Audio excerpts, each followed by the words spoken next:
Good afternoon. This is the midday news on Rajya Sabha television. I'm Ashwarya Kapoor. Let us begin the news bulletin with the headlines.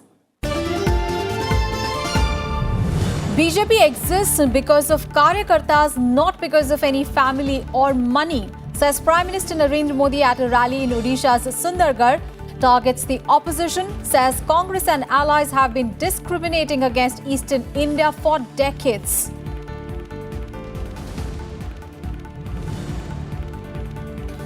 Campaigning at a feverish pitch ahead of Lok Sabha polls, BJP Chief Amit Shah holds a roadshow in Ahmedabad.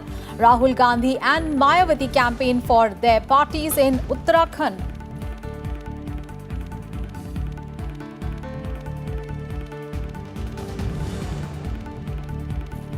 Former BJP leader Shatrughan Sinha joins Congress ahead of Lok Sabha polls, slams BJP leadership, denies that he has betrayed the party by quitting.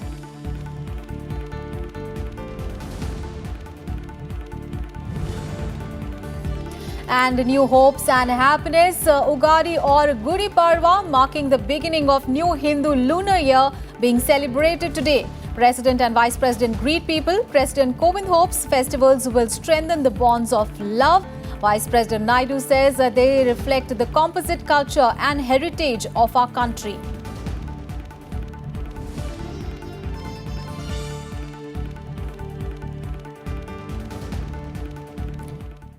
Let us begin the bulletin now with the election-related news.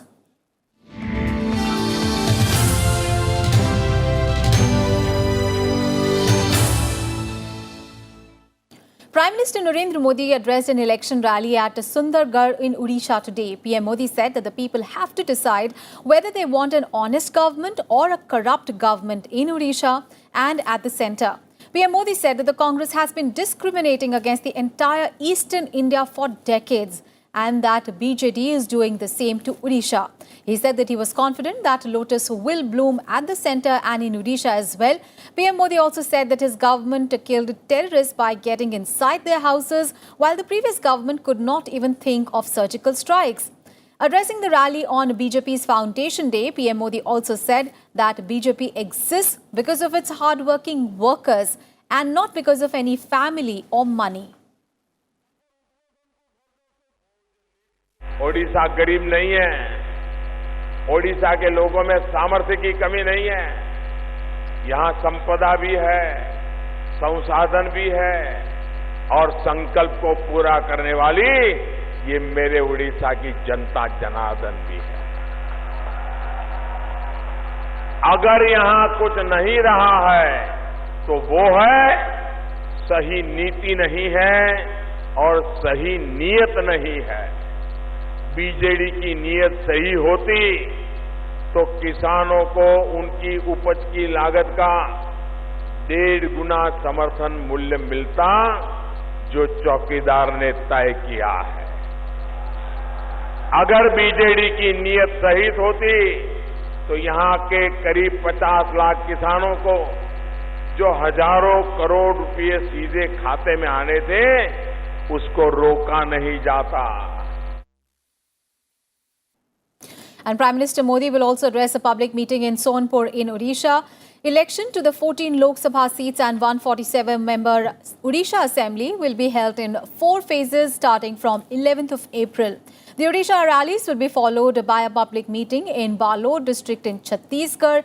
This will be PM Modi's first rally in Chhattisgarh after the Lok Sabha election dates were announced last month. Balod district falls in Kanker Lok Sabha constituency, which will vote in the second phase. And in the evening today, PM Modi will address a public meeting at Nanded in Maharashtra. BJP President Amit Shah held a roadshow in Ahmedabad city on the 39th Foundation Day of the BJP. Amit Shah set out on the roadshow with the BJP State Unit President Jitu Vagnani accompanying him. The roadshow covered several areas of western parts of Ahmedabad city, which falls in the Gandhinagar Lok Sabha constituency. Remember, Amit Shah is contesting the Lok Sabha election from Gandhinagar seat. And later today, BJP President is also expected to meet the party workers in Bhopal area of his constituency and interact with them.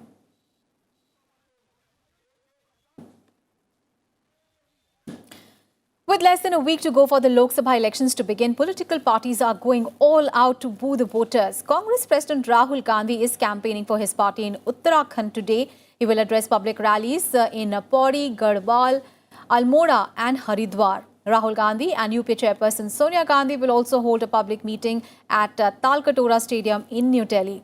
Congress in charge in eastern Uttar Pradesh, Priyanka Gandhi Vadra will campaign in Fatehpur. And BSP Chief Mayawati will also lead her party's campaign in Uttarakhand. She will address rallies in Haridwar and in Rudrapur. Her rallies in Uttarakhand come just a day ahead of the formal launch of the campaigning of the opposition Mahagathbandhan from Saharanpur.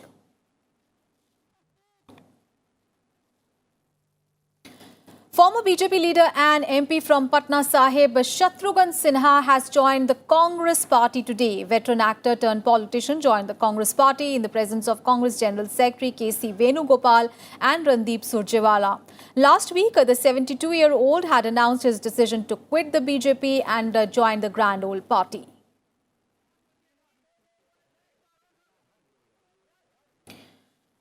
In a major move just before elections, the Election Commission on Friday night issued a letter to the Chief Secretary of West Bengal ordering the removal of 4 IPS officers, including commissioners of Kolkata Police and Bidhan Nagar Commissionerate.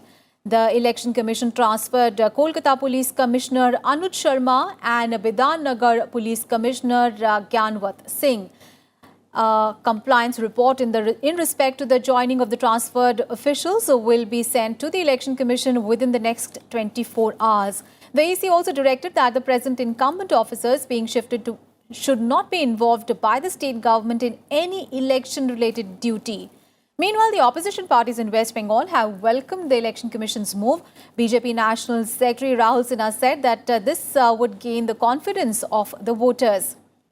And in another order, the Election Commission also relieved Andhra Pradesh Chief Secretary Anil Chandra Punnetha of the election duties and appointed Senior IS Officer L.V. Subramaniam as the new Chief Secretary.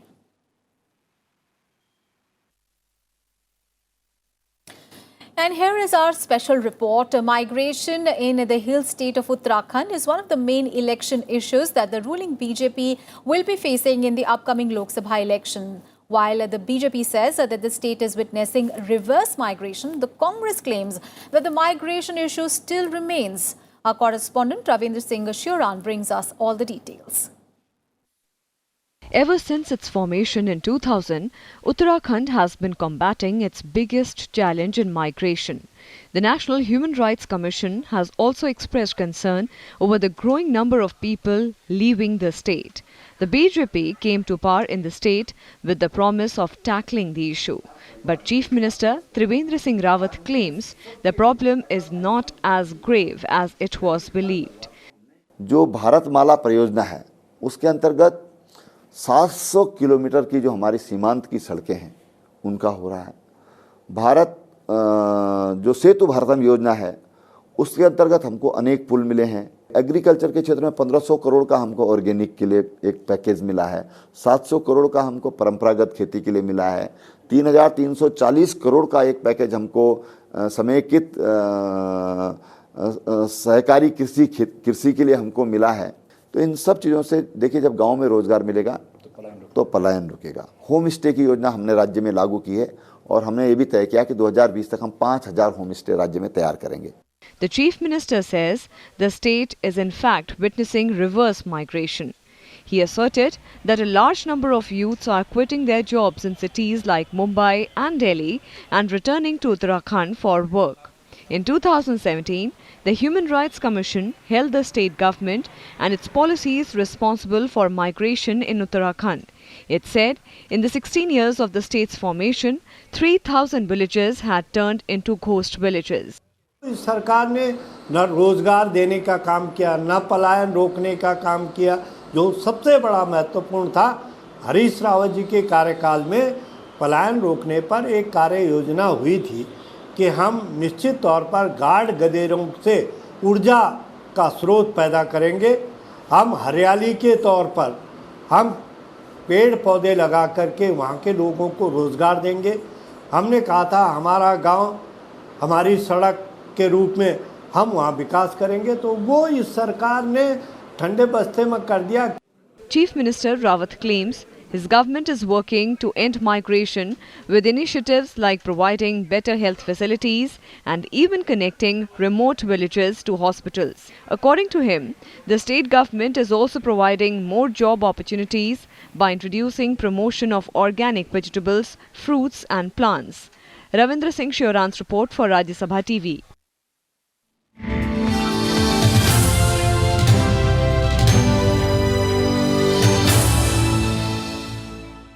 Let's get to some other news now. The Enforcement Directorate will file a reply in Patiala House Court on Christian Michel charge sheet in the Augusta Westland chopper scam. The Patiala House Court has issued notice to the Enforcement Directorate asking how the charge sheet was leaked to the media. The middleman in the VVIP chopper scam, Christian Michel, had alleged that the charge sheet was leaked to the media even before the court took cognizance of it and before serving a copy to the accused. The ED had filed a charge sheet in the VVIP chopper scam case on Thursday, saying that Christian Michel had identified abbreviations mentioned in the deal, naming politicians of the previous UPA dispensation. On Friday, Christian Michel told a Delhi court that he has not named anybody in connection with the deal during investigation by the ED. And in related news, a day after ED filed a supplementary charge sheet against Christian Michel in the Augusta Westland chopper deal case, Union Minister Arun Jaitley on Friday questioned Congress President Rahul Gandhi for his silence on the issue and asked why the names of people close to Gandhi family appear in the controversial defence deals. Addressing a press conference in Delhi, Jaitley said that the Congress should answer as to who were referred to as the RG, AP and FAM in the documents cited by the ED. He added that if no reply is given in case of such serious allegations, the country is entitled to presume that no reply could have been given. ये 2013 का शुरू हुआ मामला है और उस मामले में, उन दोनों मामलों में इन्वेस्टिगेशन तब आगे बढ़ा जब मौजूदा सरकार ने और एजेंसीज ने कदम उठाए। दो अलग अलग समय पे 2013 में स्विट्जरलैंड में कहीं से कागज मिलते हैं, फिर 2018-19 में बाकी लोगों से मिलते हैं जो इस विषय के साथ संबंधित थे, नाम वही हैं। तो कुछ तो उत्तर होगा। ये दस्तावेज गलत हैं या इनसे जो निष्कर्ष निकाला जा रहा है वो गलत है। अगर कोई भी उत्तर नहीं दिया जाता तो फिर एक ही कंक्लूजन है कि कोई भी उत्तर दिया नहीं जा सकता।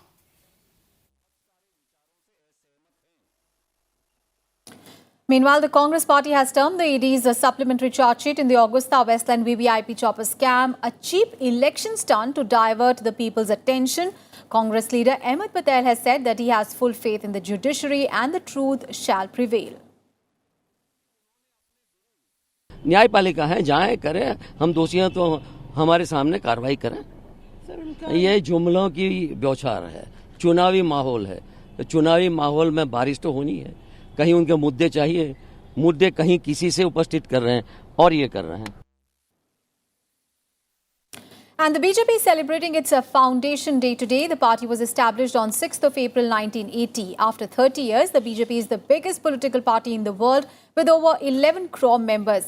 Today, the party has organized events at the party headquarters and party offices across the country. And on the occasion, Prime Minister Narendra Modi tweeted saying that BJP has become the preferred party of India due to the efforts of the party workers. 1996 तक हम लोग देश की संसद में सबसे बड़ी राजनीतिक दल बने और तब से एक आध चुनाव छोड़ के हम हर बार सबसे बड़ा राजनीतिक दल बनते हैं। आज जब हमारा 40वां स्थापना दिवस है तो देश भर में कार्यकर्ता भारतीय जनता पार्टी के जो करोड़ों की संख्या में हैं और विश्व में इतनी सदस्यता किसी राजनीतिक दल की नहीं है, आज ये संकल्प लेते हैं कि इस देश की समृद्धि और अपनी राष्ट्रवाद की विचारधारा और समाज में हर गरीब का कल्याण, अपने इस उद्देश्य को लेकर एक बार फिर प्रधानमंत्री माननीय नरेंद्र मोदी जी के नेतृत्व में राष्ट्रीय अध्यक्ष श्री अमित शाह जी के मार्गदर्शन में एक बार फिर हम अपनी पार्टी को मजबूती के एक नए स्तंभ के ऊपर ले जाएंगे। And UPSC results have come out, and it is a great achievement for those who have cleared it, and also for those especially who have topped the examinations. Our correspondent Neelu Vyas spoke to Junaid Ahmed, who hails from Uttar Pradesh and is the third topper of the UPSC. UPSC results have just got out, and I am with someone who's got the third rank in the UPSC exams. I welcome Junaid Ahmed on Rajya Sabha television. Junaid, first I should congratulate you. So a very, very big congratulations. Thank you, ma'am. So is this really a wow moment for you, and you were expecting this for a long time, I believe? Preparation तो चल रहा था. Last year I got Indian Revenue Services, but third rank expect नहीं किया था, तो overwhelming है बहुत मेरे लिए भी, और काफ़ी खुशी का वो है. अभी तो सिंक इन करने में थोड़ा टाइम लगेगा, बट काफ़ी अच्छा है. 2013 से आप ये कोशिश कर रहे हैं, अब आपने जाकर 2019 में से क्लियर किया है, तो ये जो 5 साल का जो पीरियड था, अगर मैं बहुत ही छोटे शब्दों में पूछूं तो आपने कितने घंटे पढ़ाई रोज़ की थी? एक्चुअली स्टार्टिंग में इट टेक्स टाइम, क्योंकि आपको एक बेस बनाना पड़ता है, तो स्टार्टिंग में 8-10 आवर्स लगते थे, बट वो भी डिपेंड करता है इंडिविजुअल टू इंडिविजुअल. कुछ लोग बहुत जल्दी चीज़ें ग्रास्प कर लेते हैं और बाद में इजी हो जाता है. जैसे अभी तो मैं लास्ट 2-3 ईयर्स में 4-5 घंटे में चीज़ें कवर अप हो जाती थी. तो अल्टीमेटली वो डिपेंड करता है इंडिविजुअल टू इंडिविजुअल, आप किस तरीके से पढ़ रहे हैं और वो कर रहे हैं. लेकिन एक जो धारणा है कि आपको एक किताबी कीड़ा बनना पड़ता है अगर आपको आईएएस में आईएएस क्वालिफाई करना है, और आप लोग तो टॉपर्स हो, तो आप, क्या ये सही बात है कि बिल्कुल किताबी कीड़ा आपको बनना पड़ेगा? कुछ हद तक मैं बोलूँगा, क्योंकि थोड़ा सा सोशल डिस्कनेक्ट आपको रखना पड़ता है प्रिपरेशन के टाइम, बट बिल्कुल आप अपने आप को लॉक नहीं कर सकते, क्योंकि वो आपको मेंटल प्रेशर देता है. मैं अपनी बात करूँ तो मैंने रूटीन में अपने जिम भी रखा है, स्पोर्ट्स भी रखे हैं, ताकि फिज़िकली भी फिट रह सके. तो मैं तो यही बोलूँगा कि एक ओवरऑल बैलेंस होना बहुत ज़रूरी है, तभी आपकी पढ़ाई भी अच्छी होती है. एक आखिरी सवाल कि सबसे बड़ा फोकस आपका क्या होगा when your entire training is over and when you actually come to the ground to start working amongst the people? सबसे पहला फोकस आपका क्या होगा? आई थिंक मेरे लिए एक्सेसिबिलिटी लोगों के होना बहुत इंपॉर्टेंट है, क्योंकि मैंने फ़ील किया है लोग एक डिस्कनेक्ट फील करते हैं गवर्नमेंट सर्वेंट से. उन्हें लगता है कि उनके एक्सेसिबिलिटी नहीं हो पाती है इतना. तो मैं जितना ज़्यादा अपने आप को अवेलेबल कर पाऊँगा लोगों के लिए, वो मेरे लिए सबसे इम्पॉर्टेंट होगा. Wish you all the best, Junaid. It was a pleasure talking to you. Thank you, ma'am. And bidding for the selling stake of the debt-laden Jet Airways has begun. The consortium of SBI-led lenders said that other options would be explored in case the stake sale efforts does not result in an acceptable outcome. After taking stock of the current situation at a cash-strapped Jet Airways, which is currently operating less than 30 planes, the lenders said that they would pursue a resolution plan for the carrier in a time-bound manner under the present legal and regulatory framework. Last date for the submission of bid would be 9th of April. And India and Russia will collaborate to create meaningful digital content for television and radio. This was confirmed by Prasar Bharati chairman A. Surya Prakash on Friday after delegation-level talks with Russian media companies. Television, digital distribution platforms, new media, co-production of programs and exchange of professionals were also identified as possible areas of collaboration. There is an MOU already signed, and we need to work on that MOU in terms of exchange of programs, both television and radio. And some things are already in the pipeline. Then there are several other things which are proposed now. And I think in the coming weeks and coming months, we will have more programs coming in. In fact, we have also asked them for some of the best movies, Russian movies, which are dubbed in English and Hindi, which we can air on Doordarshan. Several different Russian media companies, and most prominent, of course, that many of us will probably know in India is Russia Today. But we also got to interact with their upcoming news agency, and they also have a television company which has looked at defense content, something that we in India have been doing in the public broadcaster, be it Rajya Sabha TV or DD News. But they have an entire TV company dedicated to defense content. So it was very interesting to interact with these different various Russian media companies, and so the follow-up will be to identify areas to work on. And festivals Gudi Padwa and Ugadi are being celebrated in several parts of the country today. This is an auspicious time that welcomes spring. While Gudi Padwa is a Maharashtrian New Year, Ugadi is the New Year's Day for the people of Andhra Pradesh and Telangana. In Karnataka, the festival is celebrated as Ugadi. People celebrate Ugadi, Gudi Padwa by decorating their houses and wearing new clothes. And during Gudi Padwa in Maharashtra, people also make rangolis on the floor. And President Ramnath Kovind has wished people on the festivals of Chaitra Sukladi, Ugadi, Gudi Padwa, Navre, and has hoped that the festivals would strengthen the bonds of love and affection in the society. In a message, the President said that traditionally these festivals mark the onset of New Year and warmer months, and they reflect the values of prosperity and well-being. Let the spirit of joy and happiness signified by these festivals pervade the heart of every Indian, he said.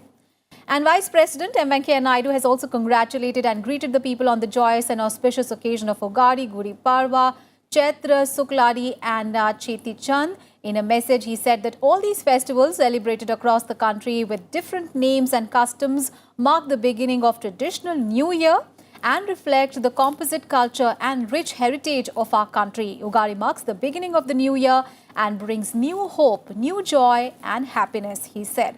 And Prime Minister Narendra Modi also extended his wishes to the people on the occasion.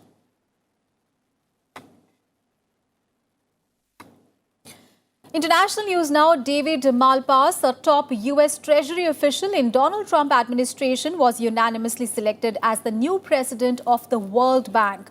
The World Bank's 25-member executive board unanimously approved 63-year-old Malpass as the development ledder's 13th president for a 5-year term beginning 9th of April. Malpass was a senior economic advisor to US President Donald Trump during his 2016 election campaign. Malpass, who has been a long-time critic of global financial institutions, was nominated in February. No other country had proposed any candidates to challenge Malpass, making his selection by the board all but assured. And in the Maldives, polling is underway for election to 19th Parliament. Counting of votes will be held after the polling, and preliminary results are expected on Sunday. A total of 386 candidates are in the fray for 87 seats, including former President Mohammad Nasheed and Parliamentary Speaker Qasim Ibrahim. The main contest is between Maldives Democratic Party, that is MDP, led by former President Mohammad Nasheed, and opposition coalition led by former President Abdullah Yameen. The current election results will have a bearing on the stability of the government under President Ibrahim Mohamed Solih. President and Nasheed are calling for MDP majority in parliament to ensure the government remains stable. Solih won the presidential elections last September as coalition candidates of 4 parties, including MDP. And with that, we wrap up this edition of Midday News. Thanks for watching.